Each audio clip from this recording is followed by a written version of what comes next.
A'udzubillahi minasyaitonirrajim. Bismillahirrahmanirrahim. Assalamualaikum warahmatullahi wabarakatuh. Baik, pada video pembelajaran kali ini kita akan mempelajari daripada mata pelajaran fikih kelas 12. Nah, di sini yang akan kita pelajari pada bab pertama ini yaitu konsep usul fikih. Kalian bisa melihat daripada indikator pencapaian kompetensi.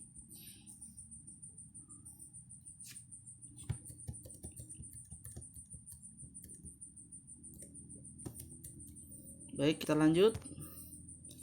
Adapun peta konsep, yaitu kita akan membahas daripada pengertian, objek, ruang lingkup, tujuan dalam usul fikih. Nah, mempelajari konsep usul fikih terlebih dahulu dimulai dari mengetahui hubungan antara fikih dengan usul fikih. Setelah memahami usul fikih, maka akan dipahami fikih secara lebih mendalam. Usul fikih merupakan metode dan jalan tengah untuk memahami hukum Islam. Kalau diibaratkan sebuah pohon, maka Al-Quran, As-Sunnah, ilmu Nahwu, ilmu Shoraf, ilmu Tafsir, ilmu Hadis, dan lain-lain itu diibaratkan akar dari sebuah pohon, sedangkan usul fikih diibaratkan batang atau pokok dari pohon itu sendiri. Dan fikih diibaratkan ranting cabang dari pohon. Nah, tujuan mempelajari usul fikih adalah untuk memahami fikih atau hukum Islam secara menyeluruh, sebab fikih berkembang sepanjang zaman, sedangkan usul fikih merupakan metodologi atau teori yang tidak hanya digunakan untuk memahami hukum-hukum syara', melainkan juga dapat berfungsi untuk menetapkan dan menghasilkan hukum-hukum syara' yang bersifat furu'iyah agar seorang muslim tidak tersesat atau keluar dari ketentuan syariat Islam. Untuk lebih detailnya, mari kita pelajari pada bab pertama ini tentang konsep usul fikih. Pengertian fikih dan usul fikih. Nah, kata fikih ditinjau dari segi bahasa berasal dari kata kerja dari bahasa Arab yang memiliki beberapa arti, yaitu memahami secara mendalam, mengerti, dan ahli. Paham di sini maksudnya adalah paham dan mengerti maksud yang dibicarakan. Adapun fikih ditinjau dari segi istilah, dikutip sebagaimana pendapat Abdul Wahab Khalaf, yang artinya fikih adalah kumpulan ketetapan hukum syara' yang berkenan dengan perbuatan manusia yang diambil dari dalil-dalil yang jelas dan terperinci. Dari pengertian tersebut dapat dipahami bahwa fikih itu berkaitan dengan berbagai ketentuan hukum syara' atau hukum syariat, baik yang telah ditetapkan langsung oleh Allah dan Rasul-Nya dalam Al-Quran dan Hadis, maupun berbagai ketetapan maupun hukum syara' yang ditetapkan oleh para ahli fikih atau mujtahid dari masa ke masa. Sedangkan yang dimaksud dengan ketentuan hukum syara' adalah ketentuan hukum yang terkait dengan perbuatan manusia dari berbagai aspek kehidupan. Dengan kata lain, hukum syara' adalah sejumlah ketentuan hukum yang mengatur semua perbuatan manusia yang meliputi nilai dan ukurannya. Namun, ia tidak mencakup persoalan yang berhubungan dengan akidah. Dalam hukum syara' haruslah didasari pada dalil-dalil yang terperinci yang dijadikan pijakan dan merupakan sumber penentuan atau pembentukan daripada hukum syara'. Nah, pengertian usul fikih. Usul fikih ditinjau secara bahasa terdiri dari suku kata, yaitu usul dan fikih. Nah, sedangkan usul adalah bentuk jamak dari kata al-asl, yang berarti sesuatu yang menjadi dasar atau landasan bagi lainnya.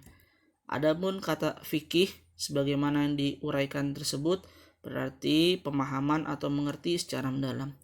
Adapun secara istilah, usul fikih sebagaimana dijelaskan oleh Muhammad Asy-Syaukani. Nah, kalian bisa lihat ini adalah pendapat dari Muhammad Al-Asy-Syaukani tentang fungsi usul fikih, tentang istilah daripada usul fikih. Baik, kita lanjut. Lalu pendapat yang kedua, definisi usul fikih menurut Kutub Mustafa Sannu dalam kitab Mu'jam Mustahalahat. Nah, beliau menuliskan seperti itu daripada definisi usul fikih. Kalian bisa baca. Lalu definisi daripada definisi di atas atau definisi yang tadi dikemukakan dari pada ulama-ulama mengenai usul fikih menyimpulkan bahwasanya usul fikih merupakan sarana atau alat yang dapat digunakan untuk memahami nas Al-Quran dan As-Sunnah agar dapat menghasilkan hukum-hukum syara. Dengan kata lain, usul fikih ini merupakan metodologi atau teori yang tidak hanya dapat berfungsi untuk menetapkan dan menghasilkan hukum-hukum syara yang bersifat furu'iyah.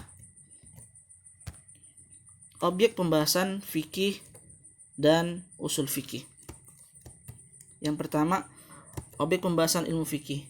Ilmu fikih merupakan cabang atau furu dari ilmu usul fikih. Yang menjadi objek pembahasan dari ilmu fikih adalah perbuatan mukallaf dan nilai-nilai hukum yang berkaitan erat dengan perbuatan tersebut.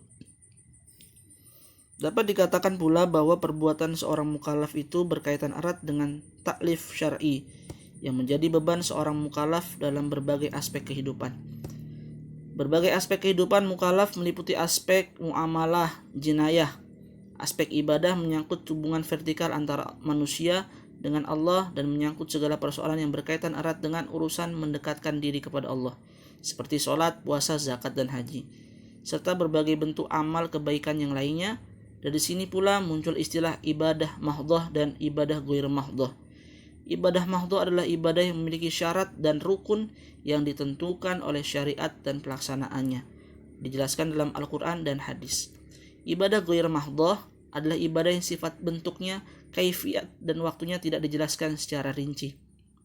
Namun Al-Quran dan hadis hanya memberikan dorongan atau motivasi yang tinggi agar manusia berkeinginan yang tinggi mengerjakan kebajikan dan amal soleh dalam berbagai hal, dan kesempatan semata hanya mengharapkan ridho Allah, seperti saling tolong-menolong dalam berbuat kebaikan, mencari ilmu, meringankan beban sesama yang terkena musibah, dan lain sebagainya.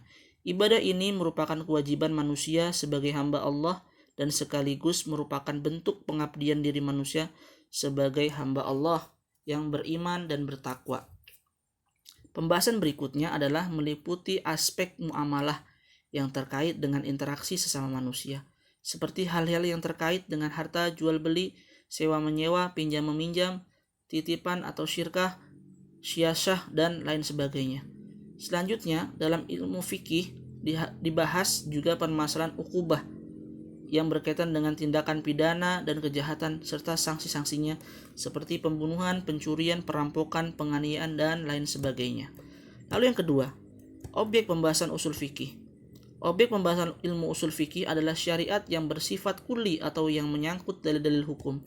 Baik dalil-dalil hukum ini menyangkut dalil-dalil hukum nas yang terdapat dalam Al-Quran dan hadis ataupun dalil-dalil ijtihadiyah. Dalil-dalil yang ada dalam Al-Quran dan Al-Hadis kajiannya berkaitan dengan berbagai bentuk karakteristik lafaz nas, yaitu lafaz nas dari segi bentuknya, kemudian lafaz nas dari segi cakupan maknanya, yang selanjutnya lafaz nas dari dilalahnya, dan berikutnya lafaz nas dari segi jelas dan tidak jelasnya serta macam-macam tingkatannya. Selanjutnya lafaz nas dari segi penggunaannya. Dan terakhir hukum syara' dalam kaitannya dengan makna hukum, pembagian hukum dan objeknya serta subjek hukum. Dalil ijtihad ini merupakan dalil-dalil yang dirumuskan berdasarkan ijtihad ulama. Dalil-dalil tersebut seperti al-ijma', al-qiyas, al-istishan, al-masalah mursalah, al-istishab, as-suzu zarriyah, al-urf, syar'u man qablana, lalu mazhab sahabi. Nah, itu yang dapat Pak Guru